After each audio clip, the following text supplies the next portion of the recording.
ગુજરાતની અંદર જો પરિસ્થિતિ બદલવી હોય, ગુજરાતની અંદર તમામ જે પીડાઓ છે એ પીડાઓનો જો જવાબ આપવો હોય, મનોજ સોરઠિયાએ લોકશાહીના પર્વમાં સહભાગીને બનીને મતદાન કર્યું. આમ આદમી પાર્ટીના પ્રદેશ સંગઠન મહામંત્રી અને સુરત વોર્ડ નંબર 4ના આમ આદમી પાર્ટીના ઉમેદવાર મનોજ સોરઠિયાએ પોતાના મતાધિકારનો ઉપયોગ કરીને ગુજરાતના તમામ મતદારોને હજુ સુધી તમે અમારી ચેનલને સબસ્ક્રાઇબ નથી કરી તો અત્યારે જ ન્યૂઝરૂમ ગુજરાતને સબસ્ક્રાઇબ કરો, ફેસબુક અને ઇન્સ્ટાગ્રામ પર ફોલો કરો.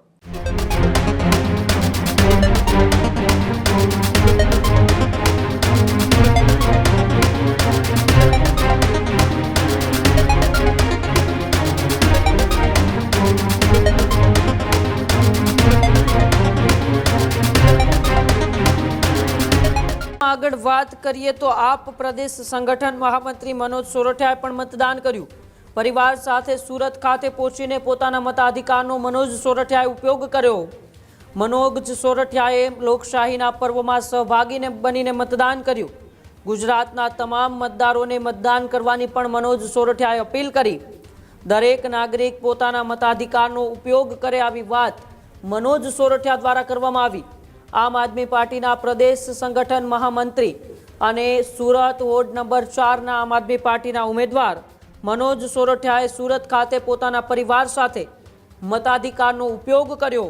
મનોજ સોરઠિયાએ લોકશાહીના પર્વમાં સહભાગી બનીને મતાધિકારનો ઉપયોગ કર્યો. પોતાના માતૃશ્રી અને પત્ની સાથે તેઓ મતદાન મથકે પહોંચ્યા હતા. સાથે સાથે સમર્થકોએ પણ તેમને સાથ આપ્યો હતો. મનોજ સોરઠિયાએ પોતાના મતાધિકારનો ઉપયોગ કરીને ગુજરાતના તમામ મતદારોને મતદાન કરવાની અપીલ કરી હતી. દરેક નાગરિક પોતાના મતાધિકારનો ઉપયોગ કરે આવી વાત કરતા અને ગુજરાતની જનતાને મતદાન કરવાની અપીલ કરતા પ્રદેશ સંગઠન મહામંત્રી મનોજ સોરઠિયાએ શું કહ્યું, આવો આપણે મનોજ સોરઠિયાને સાંભળીએ. આજે ગુજરાતમાં સ્થાનિક સ્વરાજની ચૂંટણીમાં મતદાનનો દિવસ છે.